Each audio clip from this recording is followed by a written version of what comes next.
Nagpahayag ng suporta ang ilang world leader sa deklarasyon ng US at Iran ng 2 linggong tigil putukan para bigyang daan ang negosasyon matapos ang higit isang buwang digmaan sa gitnang silangan. Itinuturing ng China na welcome development ang anunsyo na ceasefire at binigyang diin ang kanilang mga pagsisikap upang mapaigting ang diplomasya sa pagitan ng magkabilang panig.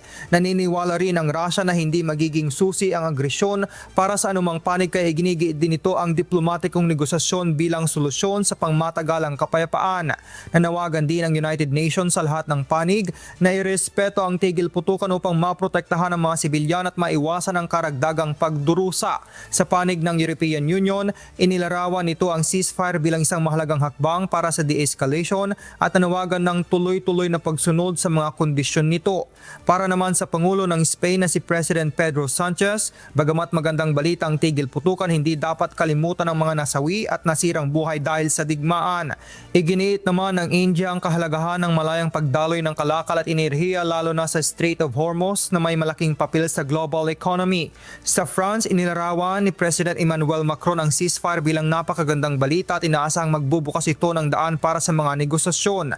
Tinawag din ng Japan ang kasunduan bilang isang positibong hakbang para mapababa ang tensyon sa rehiyon. Sa Southeast Asia, nagpahayag rin ng suporta ang Indonesia, Malaysia at Pilipinas sa ceasefire at nanawagan na igalang ang soberanya at diplomasya ng bawat bansa. Binigyang diin naman ng Australia at New Zealand ang malaking epekto ng digmaan sa global economy at nanawagan ng mas matagal na solusyon. Sa Europa, pinuri ng Germany ang ceasefire at nagpasalamat sa papel ng Pakistan sa pagpapadali ng kasunduan. Maging ang Ukraine ay nagpahayag ng suporta at umaasa na magiging halimbawa ito sa pagwawakas ng ibang digmaan sa mundo.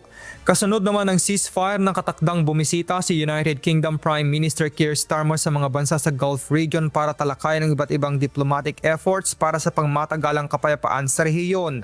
James Hilario, humahataw sa balita ngayon.